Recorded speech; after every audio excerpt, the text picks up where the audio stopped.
Hello friends, welcome to YouTube channel. So friends, बात करते हैं यूपी पुलिस भर्ती बोर्ड के द्वारा आयोजित कराई जाने वाली कांस्टेबल री एग्ज़ाम की। सो फ्रेंड्स, आज की वीडियो में हम बात करेंगे स्पेशली, जैसे कि आपको पता लग चुका है, आपकी जो एग्ज़ाम होगी वो 2 से अधिक शिफ्टों में होगी।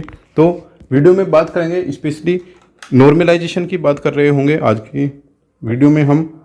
ठीक है, नॉर्मलाइजेशन का कैसा रोल आपकी एग्ज़ाम में हो सकता है, पेपर का लेवल कैसे रह सकता है, संभावित जो आपको मिनिमम टारगेट करना होगा। देखिए, हम कट ऑफ की इसमें बात नहीं करेंगे, हम केवल और केवल संभावित एक टारगेट की बात करेंगे जो कि आपको सेफ साइड लेकर जा सकता है।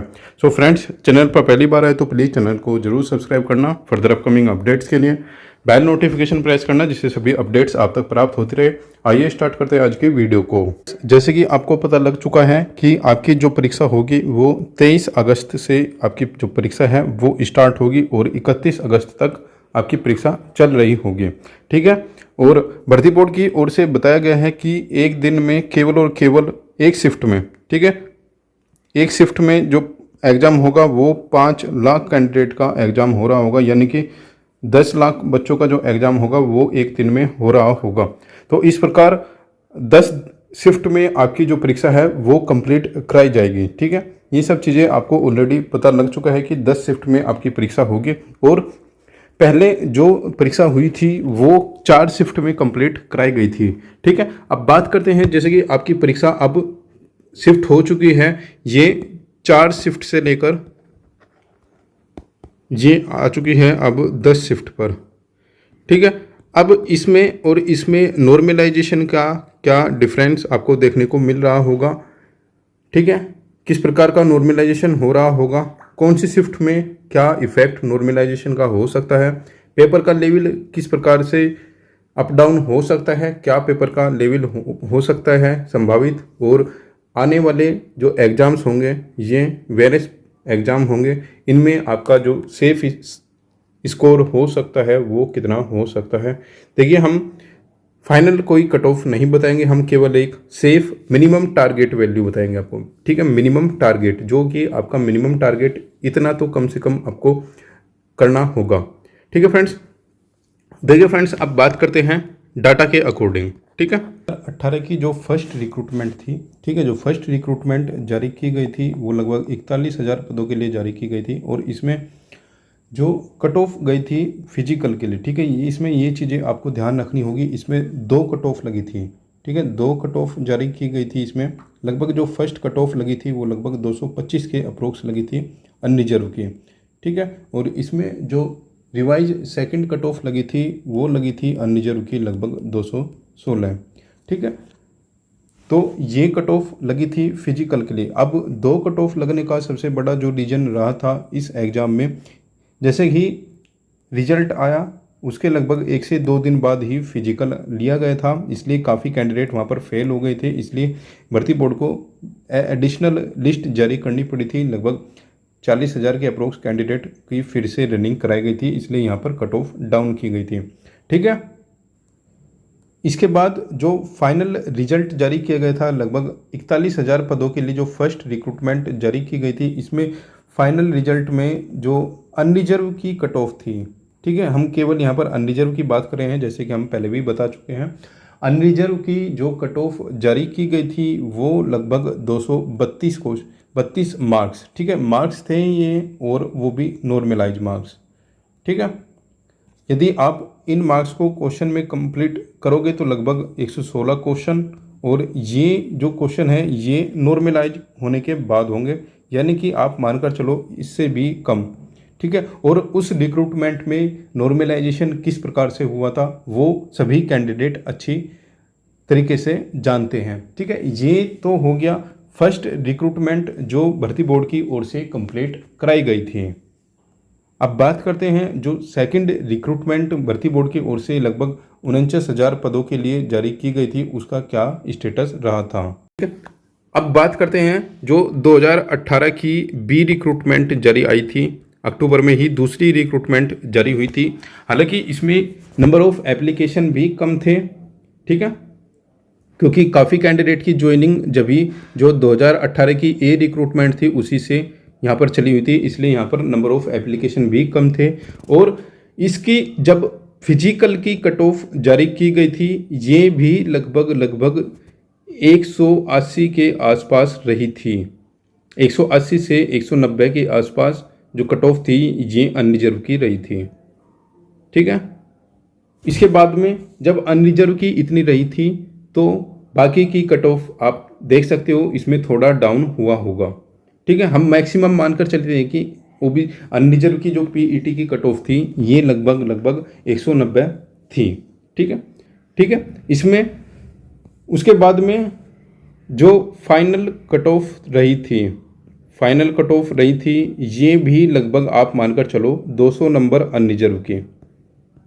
ठीक है, इससे ज़्यादा कट ऑफ नहीं थी और जब 200 अनरिजर्व की थी तो बाकी का इससे कम था। सेम कंडीशन यदि आप जेल वार्डर की यदि आप बात करोगे, जेल वार्डर की, जेल वार्डर में भी सेम कंडीशन रही थी। ठीक है, 180 से 190 तक, 195 तक आप मानकर चलो फिजिकल आ गया था। ठीक है, और अप्रोक्सीमेट लगभग 205 तक आप मानकर चलो कि जितने भी कैंडिडेट 205 की रेंज में थे उनको जेल वार्डर में नौकरी लग चुकी थी। ठीक है, अब ये कंडीशन कब रही थी? ये कंडीशन आपकी लगभग अब से 6 साल पहले। ठीक है, एक तो इसका तो इफेक्ट पड़ेगा ही पड़ेगा कंपटीशन पर।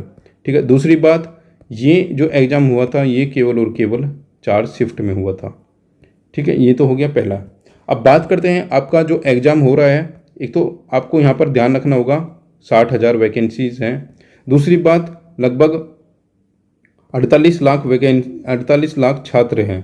ठीक है, लेकिन इसमें पढ़ने वाला लगभग 6 लाख छात्र आप मानकर चलो। ठीक है, बाकी तो भीड़ है। दूसरी बात, अब ये जो एग्ज़ाम होगा ये 10 शिफ्ट में हो रहा होगा और सबसे बड़ा जो इम्पोर्टेंट फैक्टर यहाँ पर होगा ये होगा नॉर्मलाइजेशन। ठीक है, हालांकि नॉर्मलाइजेशन के साथ साथ यहाँ पर कंपटीशन भी बड़ा है, लेकिन एक बात आपको ध्यान रखना होगा, क्या हुआ था कि आपके 48 लाख बच्चों को क्या किया गया था, 4 शिफ्ट में ही एडजस्ट कर दिया गया था। लेकिन ये अब ये जाएंगे आपके 10 शिफ्ट में, यानी कि बच्चे कम होंगे। 5 लाख एक शिफ्ट में होगा तो बच्चा कम हो जाएगा। तो इसलिए आपके ज़्यादा एग्ज़ाम होने से, ठीक है, ज़्यादा शिफ्ट होने से आपका नॉर्मलाइजेशन का इफ़ेक्ट यहाँ पर देखने को मिलेगा। ठीक है, देखिए हम ये बिल्कुल भी नहीं कहेंगे कि पहली शिफ्ट को 100% नॉर्मलाइजेशन मिलेगा और आखिरी शिफ्ट को नॉर्मलाइजेशन में कुछ भी नहीं मिलेगा। देखिए फ्रेंड्स, नॉर्मलाइजेशन किस शिफ्ट को कितना मिलेगा, किस शिफ्ट को कितना नहीं मिलेगा, आपको इंडिविजुअल कितना मिलेगा या फिर कितना नहीं मिलेगा, इस बात को अभी कोई भी नहीं बता सकता। ये बात केवल और केवल जो कंपनी आपका नॉर्मलाइजेशन करेगी उस पर ही डिपेंड रहता है। जो फॉर्मूला उनके पास है केवल और केवल उसी से ही डिपेंड रहेगा। ठीक है, ये केवल और केवल आपके अकॉर्डिंग आपकी शिफ्ट में पेपर का लेवल क्या है ये केवल और केवल उस पर डिपेंड करेगा। ठीक है, अब बात करते हैं पेपर का लेवल किस प्रकार से आपको देखने को मिल सकता है। देखिए फ्रेंड्स, पेपर का जो लेवल होगा वो लगभग सेम एज फरवरी। ठीक है, सेम एज फरवरी रहने वाला है।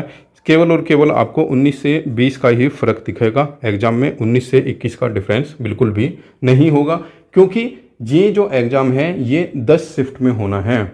यदि आप मानकर चलो कि लगभग एक शिफ्ट का जो एग्ज़ाम आ गया वो 19 से 22 कर दिया उन्होंने, बाकी 8 शिफ्ट आ गई 19 से 20 आ गई और एक शिफ्ट आ गई आपकी 19 से 21। ठीक है, ये आ गई 6 शिफ्ट ये होगी, 2 शिफ्ट ये होगी और 2 शिफ्ट ये होगी। ये पेपर के लेवल की बात कर रहे हैं हम। तो बाद में क्या होगा, ये इन शिफ्टों को एडजस्ट किया जाएगा। ठीक है, अब उसमें ये देखा जाएगा कि कौन सी शिफ्ट 19 से 20 कौन सी शिफ्ट रही है, ये शिफ्ट रही है। तो इस प्रकार से इन शिफ्ट के नंबर थोड़े डाउन किए जाएंगे और इन शिफ्ट को यहाँ पर एडजस्ट किया जाएगा। ठीक है, कुल मिला के बात ये है। ठीक है, आप ये बिल्कुल भी सोच के मत चलिए कि आपके शिफ्ट में क्या नॉर्मलाइजेशन होगा क्या नहीं होगा, क्योंकि नॉर्मलाइजेशन एक ऐसी चीज़ है इसका कोई भी प्रिडिक्ट नहीं कर सकता कि किस शिफ्ट को क्या मिल रहा होगा। ये सब चीज़ें जब एग्ज़ाम पेपर आपके हाथ में आ जाएगा उसके बाद में थोड़ा एनालिसिस सभी एग्ज़ाम पेपर्स को कंपेयर कर थोड़ा डिफरेंस क्रिएट किया जा सकता है कि कौन सी शिफ्ट का पेपर कौन से लेवल का था, तो थोड़ा सा वहाँ पर हम मार्जिन निकाल सकते हैं। ठीक है, देखिए अब बात करते हैं अंत में कि सेफ स्कोर या फिर सेफ टारगेट स्कोर। ठीक है, सेफ स्कोर हम इसको नहीं बोलेंगे बिल्कुल भी, हम ये कहेंगे कि आपका सेफ टारगेट स्कोर आपको कितना करना चाहिए। देखिए अब सबसे बड़ा जो डिफरेंस क्रिएट होगा आपका यही होगा कि आपका जो एग्ज़ाम होगा वो 10 शिफ्ट में होगा। ठीक है, देखिए फरवरी में जो एग्ज़ाम हुआ था, यदि इसकी आप कट ऑफ मानकर चलो, यदि जो फरवरी में एग्ज़ाम हुआ था वो कैंसिल नहीं होता, इसकी रिगार्डिंग हमने पहले भी वीडियो बनाई थी, उसमें भी आपको बताया था यदि फरवरी वाला एग्ज़ाम कैंसिल नहीं होता तो इसकी कट ऑफ 240 के आसपास रहती। जो कट ऑफ हमने पहले बताई थी उसमें भी हमने ये बताया था कि आप अनरिजर्व की जो 2018 पीईटी वाली कट ऑफ थी आप उसको लेकर टारगेट कीजिए, वो कट ऑफ ही आप मानकर चलिएगा। ठीक है, जो कैंडिडेट हमें पहले से फॉलो करते हैं, हमारे यूट्यूब पर वीडियोस देखते हैं, उनको पता भी होगा हमने ये चीज़ें अपनी वीडियोस में काफ़ी पहले बताई थी, जब फरवरी से पहले एग्ज़ाम नहीं हुआ था, कि आप 2018 की कट ऑफ थी उसको टारगेट कर रखिए बिल्कुल भी, जो फर्स्ट कट ऑफ थी यानी कि 235 वाली। ठीक है, अब ये पेपर हो गया कैंसिल। अब पेपर आपका जाएगा 1-2 से अधिक शिफ्ट में, यानी कि डेली जो यानी कि प्रत्येक जो एग्ज़ाम आपका 4 शिफ्ट में हो रहा था वो अब 10 शिफ्ट में होगा। तो इससे देखिए पेपर का लेवल, पहली बात लेवल में 19-20 का 100% फ़र्क पड़ेगा। ठीक है, ये भी आपको याद रखना होगा। और कोई कोई शिफ्ट आपको ऐसी भी दिख सकती है कि आपका 19 से 21 का डिफरेंस भी आपको हो जाए। ठीक है, पहली बात तो ये, इसलिए आपको बिल्कुल भी घबराना नहीं है। देखिए ये बात सत्य है, जो फर्स्ट शिफ्ट होती है वो हमेशा फ़ायदे में रहती है।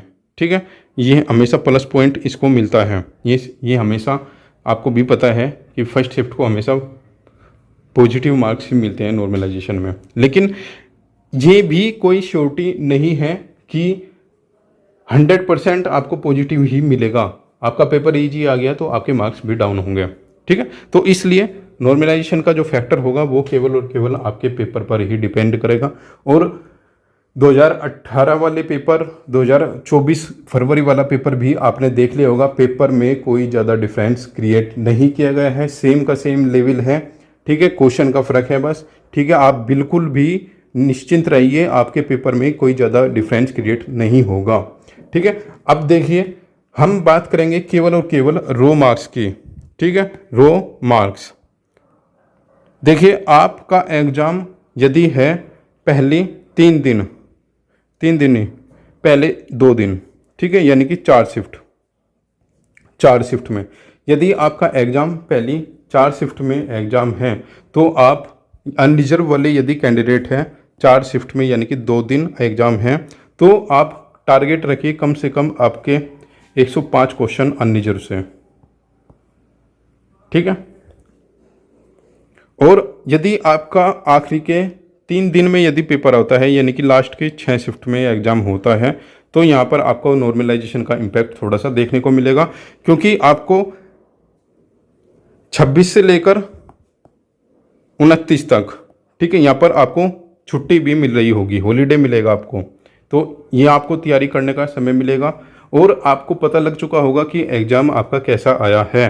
तो इसलिए यहाँ पर जो कैंडिडेट 30 और 31 को एग्ज़ाम दे रहे हैं उन कैंडिडेट के लिए स्पेशली हम यही बोलेंगे कि भैया आप अभी भी 115 प्लस रखना अनरिजर्व वाले। ठीक है, बाकी कैंडिडेट अपना 5 क्वेश्चन माइनस कर सकते हो। ठीक है, अब यदि आपको कोई बोले कि भैया 180 पे सिलेक्शन हो जाएगा, 185 पे सिलेक्शन हो जाएगा, भैया सिलेक्शन आपका 150 पे भी हो सकता है। हम ये नहीं कहते, हम केवल और केवल ये कह रहे हैं कि आप एग्ज़ाम हॉल से बाहर निकलो, आप बिल्कुल भी ये ना कहो कि भैया हमें डाउट है, आप ये कह रहे हो बिल्कुल कि 100% हमारी मार्च में ट्रेनिंग होगी। ठीक है, अब कोई यूट्यूबर यदि वीडियो बना रहा है 190 195 में आपको वर्दी दिला रहा है, हाँ हो सकता है आपको मिल जाए, लेकिन जब तक एग्ज़ाम पेपर नहीं होता नॉर्मलाइजेशन का फंडा आपको नहीं पता लगता। आप 195 पे भी सेफ़ नहीं हो, आप 220 पर भी सेफ़ नहीं हो। ठीक है, आप 165 पर भी सेफ़ हो सकते हो, तो आप 100 पर भी सेफ हो सकते हो। ठीक है, तो इन शॉर्ट कहने का मतलब यही है, यदि आप पहले 2 दिन एग्ज़ाम दे रहे हो तो आप किसी भी कीमत पर 105 प्लस करके आना है। ठीक है, आखिरी के 3 दिन यदि आपका पेपर है तो किसी भी प्रकार से आपको 110 प्लस करके आना है। ठीक है, इतना तो कम से कम आपको करना ही पड़ेगा। प्लस में एडिशनल आप जितना आप वहाँ पर कर सकते हो अपने बेनिफिट के लिए आप उसमें कर सकते हो, लेकिन ये हमारा मिनिमम कट ऑफ रहेगा। ठीक है, ये कट ऑफ नहीं है, ये सेफ स्कोर है। कट ऑफ की हम बात करेंगे जब पेपर हो चुका होगा। ठीक है, सो फ्रेंड्स, यदि आपको ये सेफ स्कोर पसंद आया है तो प्लीज़ नॉर्मलाइजेशन को ध्यान में रखते हुए इस सेफ स्कोर को कम से कम इतना तो अचीव आपको करना ही पड़ेगा। ठीक है, और स्पेशली जो कैंडिडेट का एग्ज़ाम आखिरी के 2 दिन में होगा या 3 दिन में होगा, स्पेशली छुट्टी के बाद जिनका एग्ज़ाम होगा उनको थोड़ा और मार्क्स यहाँ पर बढ़ाने पड़ेंगे। ठीक है, सो फ्रेंड्स, फर्दर जो भी आपके एग्ज़ाम से संबंधित बातें होंगी वो नेक्स्ट वीडियोज़ में करेंगे, और अच्छे से तैयारी कीजिएगा। अब केवल और केवल अब आप नया कुछ मत पढ़िएगा, करंट अफेयर कीजिएगा आप अक्टूबर 2023 से लेकर जून 2024 तक, और केवल अब आप PYQ सोल्व कीजिएगा। ठीक है, इससे अलग कुछ मत कीजिएगा, एडिशनल में कुछ भी करने की ज़रूरत नहीं है। ठीक है फ्रेंड्स, सो फ्रेंड्स, मिलते हैं नेक्स्ट वीडियो में नेक्स्ट अपडेट के साथ। वीडियो पसंद आए तो प्लीज़ चैनल को जरूर सब्सक्राइब करना फर्दर अपडेट्स के लिए। मिलते हैं नेक्स्ट वीडियो में।